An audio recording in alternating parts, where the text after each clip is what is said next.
우리가 이 뭐야 그 평화파리 하면서 민족파리 하면서 이러면서 북으로만 지금 달려가고 있어요.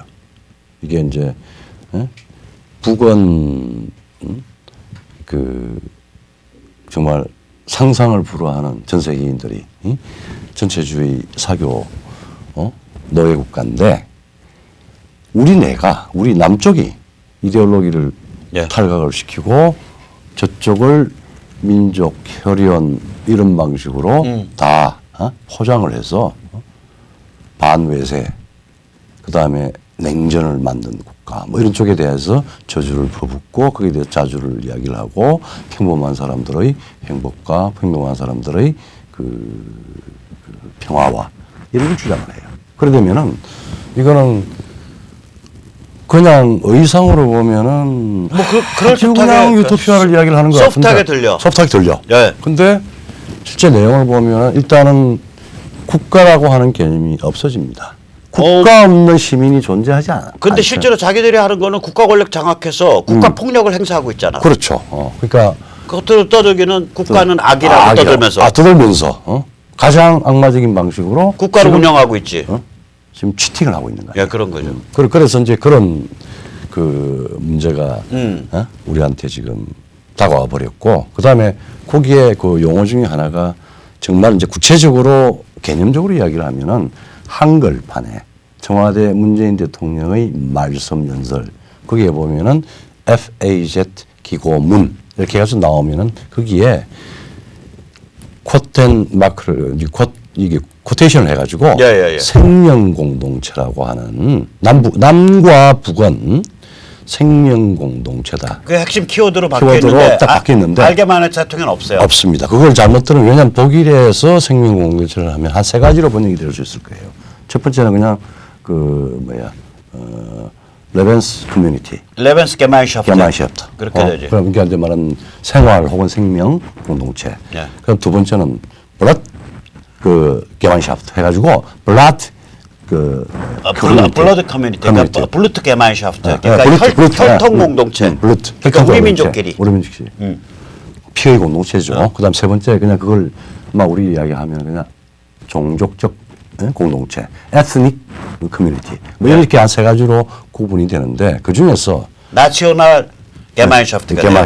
그게 이제 되게 혹은 포크 게마인샤프트가 되는 거예요. 포크 게마인샤프트. 포크라든지 뭐 그다음에 저기 그 에스닉이라든지 이런 것들은 그래도 다 아니야. 나치가 키운 자동차 공장이 폭스바겐이잖아. 그러니까 독일 사람들한테 포크라 그러면 민족 에스닉을 가리키잖아. 그게 이제 독일이 집체적인 차원에서 민족주의를 집체화시키고 그것이 블러드 게마인샤프트. 그러니까 말하자면 그러니까 피의 공동체로 되면서부터 혈통 공동체로 되면서부터 아리안과 유태, 그러니까 아리안의 바이러스로서 유태인과 슬라브인이 적극 설정이 되고 천만의 할로카스트가 나옵니다.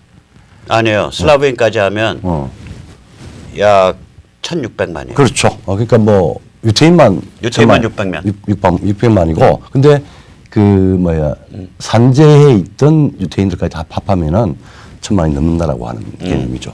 그런 아주 무시무시한 자칫 만약에 프랑크푸르트에 그걸 실었다고 알게마인의 자통에 실었으면 이거는 나치 용어가 돼요. 문재인 정부가 지금 나치 정부인가? 그렇게 되는 거예요. 그렇게 확대 해석될 수 있는 그렇게 좀 쉽지 그랬어? 그렇게 말이에요. 그러니까 뭐냐면 한글 버전에 있는 생명 공동체라는 그 단어를 독일어로 옮겨서 레벤스 게마인샤프트 혹은 포크 게마인샤프트 혹은 블루트 게마인샤프트 이렇게 옮기면 그러니까 생명 공동체 그 다음에 저기 뭐죠? 종족 공동체. 저기 뭐야 혈통 공동체. 그 다음에 민족 공동체 이렇게 옮기면 이거는 나치 구호가 돼요. 그렇죠. 그럼 나치가 예를 들면 나치가 그 동구를 침공을 할 때 서유럽을 침공을 할 때 레벤스라움을 주장했잖아. 그래서 그러니까 생명 공간.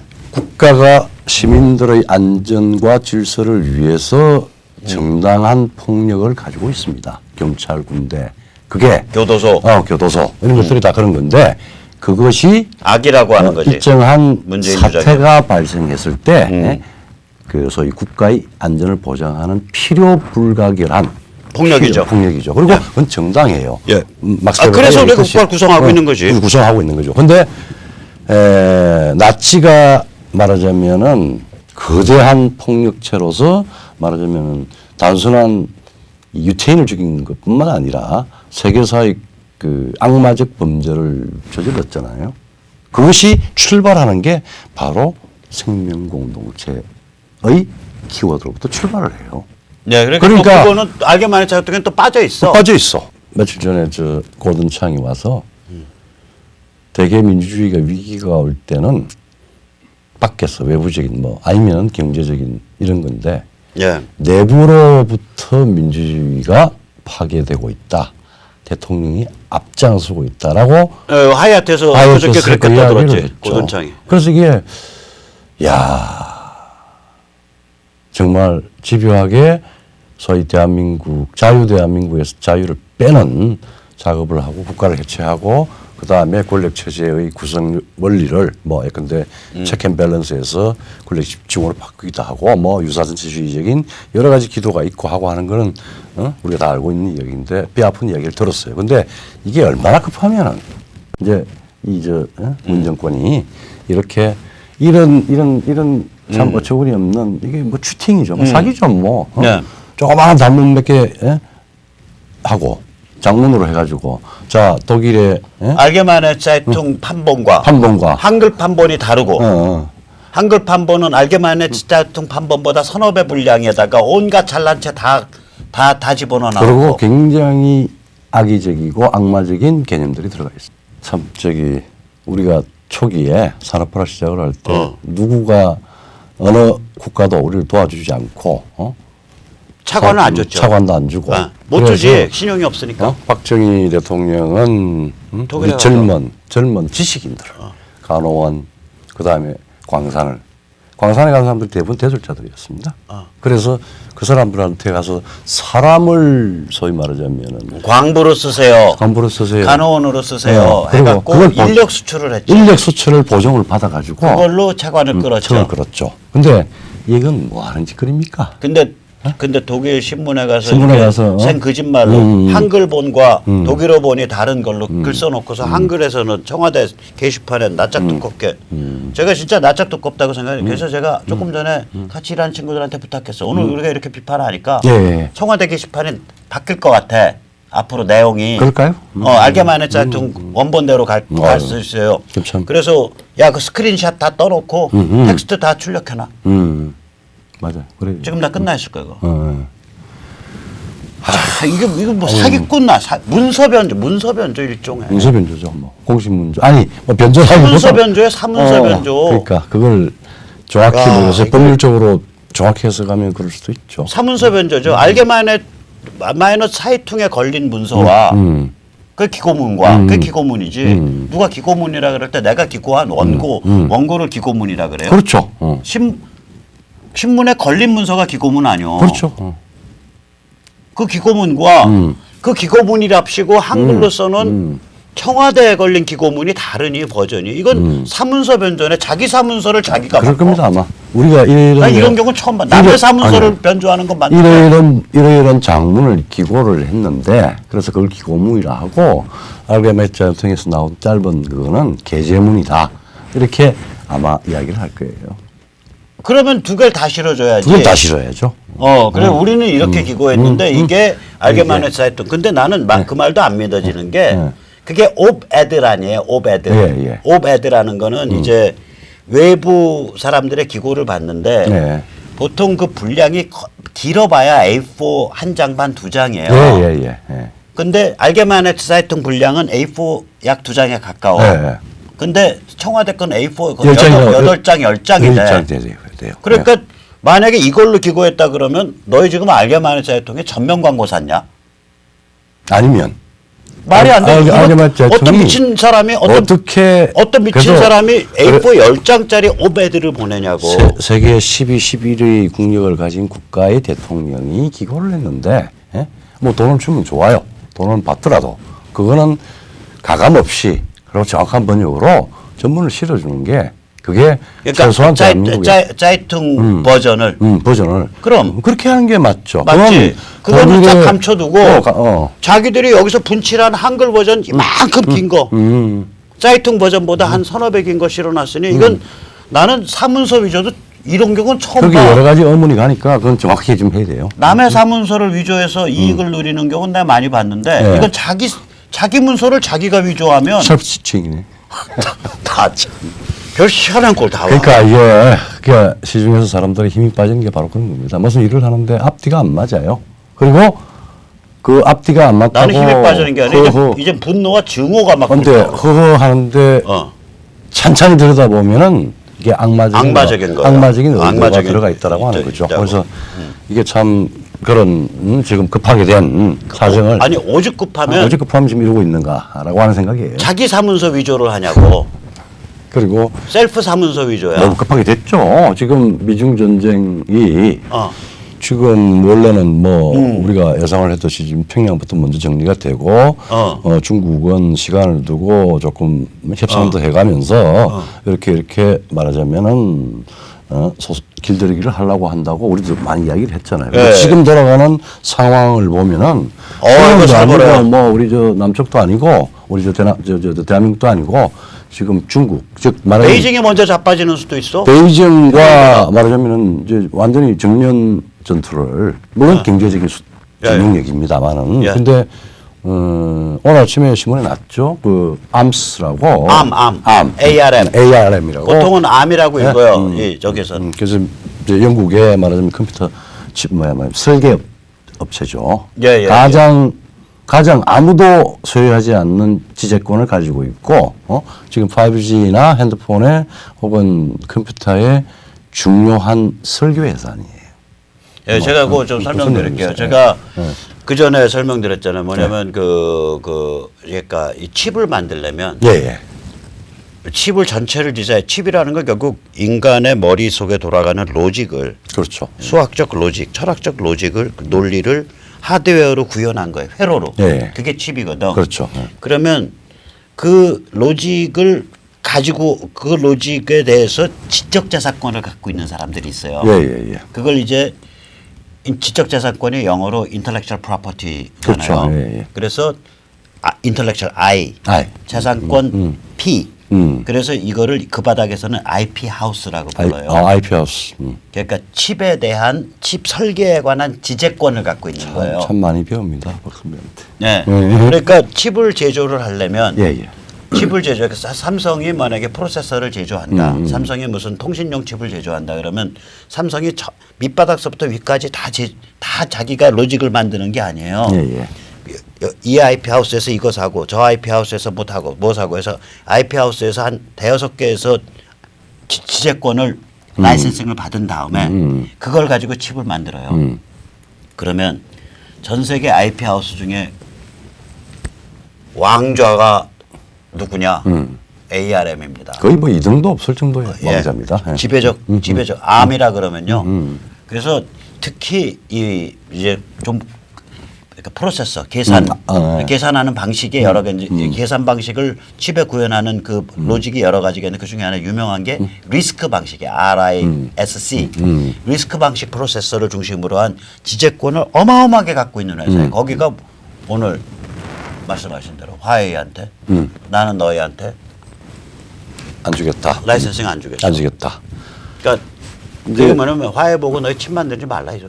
그러면 이제 시진핑의 야무진 꿈이 실현될 수 있는 수단이 없어져 버렸네. 없어요. 왜냐하면은 이제 시진핑의 국내적인 국제적인 도발이라고 하는 거는 디지털이라고 하는 수단을 가지고 뭐 좀 포괄적으로 이야기하면 디지털 토탈리타리언이즘이고 그것도 반동적인 방식으로 갔는데 안쪽으로는 내부적으로는 그 문제가 되면 화웨이라고 하는 첨단 기업의 소위 말하자면은 5G 프로젝트를 넘어서는 중국의 중요한 디지털 그 컨트롤 이 파워가 확 떨어진다는 거고. 그러니까 이게 다시 한번 말씀해요. 암 설계의 특징이 뭐냐면 그러니까 인텔보다 처리 속도는 낮아요. 근데 저전력이고요. 그러니까 전력 소모가 작고 열이 안 나. 그러니까 뭐예요? 이게 모바일 기기에 들어가는 칩들은 전부 암 설계를 써야 돼요. 혹은 통신 장비에 들어가는 거 전부 암 설계. 그럼 인텔도 이미 스톱했잖아요. 인텔은 어디까지 속았는지 모르겠다. 그때 퀄컴을 인텔로 잘못 말할 수 있었어요. 난 인텔 나도 확인했어요. 예, 예. 근데 인텔도 근데 인텔은 통신 장비에는 많이 안 써요. 그러니까 뭐 그러니까 별로 뭐- 모바일도 많이 안 써요. 그러니까 인텔은 방식이 열이 많이 나고 전력을 많이 쓰는 방식이에요. 이제 왜 5G하고 이런 여러 가지 국제적인 문제가 나느냐면은 뭐 자국의 여러 가지 산업과 관련된 건데 이게 딴 게 아니고 중국이 소위 말하면 군수, 군사, 그 다음에 정보 기밀 모든 부분에 화웨이의 5G 프로젝트가 다 감시 통제를 할 수 있는 방식으로 지금 방향이 세팅이 되고 움직이고 있다는 거예요. 지금 여기서 절연하지 않으면은 말하자면은 글로벌 오해니언 월드가 글로벌 동물농장. 동물농장이 생기는 거예요. 중국 동물농장 확대해서 그래서 그냥 이건 무슨 중국에 대해서 자기들이 가지고 있는 산업 주권 뭐 이런 걸 미국이 지금 뭐 응징하는 거다 이런 거 아니에요. 아니고 인류 전체에 근본적인 문제가 걸려 있죠. 근본적인 문제가 걸리기 때문에 이런 싸움이 벌어졌고 이 싸움의 그 결과는 거의 자명합니다. 그러니까 중국이 이길 다시 한번 수가 없어요. 말씀드리면 저도 오늘 약간 충격 먹거든. 암 예. 라이센싱 안 한단 말도 예. 충격을 먹었어요. 다시 한번 말씀드릴게요. 예. 이 사람들한테 안 알려져 있지만 예를 들어서 칩을 옛날에 불과 한 10여 년 전까지 제일 많이 만든 회사 중에 하나가 IBM이에요. 예. IBM 칩은 IBM 메인프레임만 쓰였어요. 예. 바깥에는 안 팔았다. 안 팔았죠. 이렇게 큰 장비 회사들은 자기 칩을 만들어요. 그렇죠. 큰 회사들은 자기 칩을 아주 자기가 생각한 기능을 넣어서 만드는데 예를 들면 화웨이가 통신 장비에서는 어디를 잡아먹으려고 덤빈 거냐면 네. 시스코라고요. 시스코. 예. 유명한 통신 장비 회사 예, 있어요. 그렇죠. 우리도 많이 들어가 있지 않습니까? 예. 그 시스코가 어떤 회사인 줄 알아요? 또 좀 회사 사명이 배웁시다. 어디서 나온지 알아요? 어디서 나왔습니까? 샌프란시스코. 아, 샌프란시스코. 오케이. 그게 버클리인가 스탠포드에서 히피족이랑 어, 같이 놀던 젊은 부부가 예. 젊은 부부가 아, 참. 이제 그 회사를 만들면서 야 우리 회사 이름 뭘로 할까 하다가 야 우리 샌프란시스코에서 하니까 시스코로 하자. 시스코가 된 거야. 그래서 그 시스코의 마크가 금문교잖아요. 금문교 실루엣이에요. 우리 그런 자세히 못 보는데. 그러니까 나는 인생에 도움 안 되는 것만 알아. 아니야. 그런데 들어보셔. 이 시스코가 자기 칩을 만들어요. 그리고 예. 시스코가 좋은 장비 만들죠. 예. 그 화웨이가 저가 장비로 시스코를 쓸어버린 거라고 이게. 예. 그리고 이제 그 5G 모바일 단말기, 예. 그러니까 스마트폰에 있어서는 그 다음에 이제 삼성과 애플을 따라잡겠다고 치고 올라가겠다고 쭉 올라오고 있었는데 예. 이 화웨이 보고 너 칩 못 써. 너 구글 안드로이드 못 써. 그 얘기는 너 문 닫아라 이 소리야. 그렇죠. 회사 문 닫아라. 자, 그래서 이제 서로간이 시진핑이 과연 권자를 오래 못 버틸 것 같은데 어디까지 유지할 수 있을까? 뭐 히터를 가지고 뭐 공갈하고 뭐 그러는데 그건 아주 그냥 무협지 수준이고. 무협지 수준이야. 어제 저기 예. 우리 박식필이 말씀하셨는데 예. 이 화웨이 문제는 배넌이 그 이야기를 했잖아요. 배넌이 화웨이 5G 프로젝트와 거기에 대한 통제 이거는 미국이 중국에 가하는 무역 압력보다도 10배 더 중요하고 효과가 있을 거다. 그거 아세요? 그거 화웨이 이렇게 통제할 수 있는 법률적 근거가 며칠 날 사인된 줄 알아? 언제 됐어요? 굉장히 기분 좋은 날 사인된 거예요. 5월 16일, 5.16. 그래요? 네. 대한민국에서 1961년에 5.16이 일어났듯이 이 화웨이를 때려잡거나 중국 기업을 타겟팅해서 때려잡을 수 있는 행정명령이 서명된 날이 5.16입니다. 박수 쳐야 되겠네요. 트럼프가 그거 알고 그날 사인했는지 근데 모르겠는데 그게 우리 지금 제도권이나 역사의 우연이죠. 언론 쪽에서 이런 부분이 심층적으로 좀 취재가 돼서 얘기가 돼야죠. 인간들 한심하지. 그럼 예. 자, 그런데 우리도 한번 신한반도 정치 체제를 얘기해 보자고. 뭘로 정리하시겠어? 오케이, 문재인 씨, 당신은 당신 스타일로 해봐. 우리 자유 시민은 우리의 신한반도 정치 체제를 선언할게. 첫째, 개인 존엄성과 개인의 독립성과 자유, 평등이 보장이 되고 시장이 공정하고 그리고 모든 사람들의 행동은 그러니까 법률에 의해서 되는 말하자면 자유민주주의 체제입니다. 그때 법률 앞에 평등이죠. 평등. 그렇죠. 법률 앞에 평등이죠. 재산의 평등이 재산 아니고. 평등이 아니고. 자, 그런 게 인류사의 문명입니다. 우리는 문명과 진보를 추구해요. 지금까지 자본주의 진영으로 매도된 소위 선진지역은 주권, 국가의 주권과 개인의 자유와 그 다음에 이 개방의 진화와 진보가 보장이 된 문명세계예요. 그러면 우리가 생각하는 저 부분은 네. 북한 해방이죠. 그렇죠. 그러니까 자유조선, 자유북한의 건국. 건국이죠. 해방과 건국. 그리고 우리 능력이 모자라면은 지금 북한 미국이 그렇게 뭐 정리가 되고 하면은 최소한 저쪽에서도 우리하고 정상적인 이 문명에 합류하는 정상국가 자유 체제가 되어야 되고 남북한이 동일한 체제로서 동질적 체제. 그러니까 동일한 아니고 동질적 체제로서 그 뭐 공존이 되든 통일이 되든 체제 통일, 체제 통일이 체제 동질화, 체제 동질화 그 부분이 가장 중요한 그 자유민주주의와 공정시장과 개인 존엄성. 그렇죠.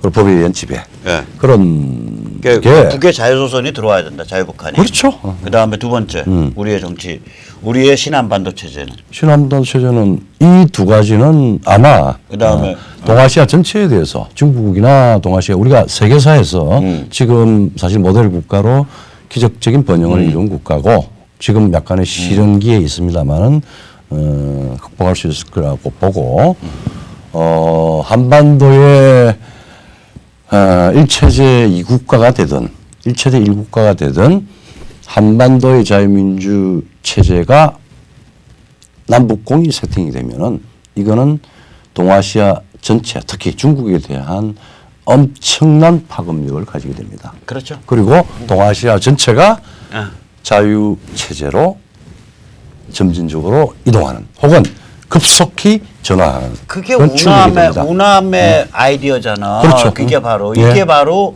3.1운동 선언문에 나타난 생각이고 그렇죠.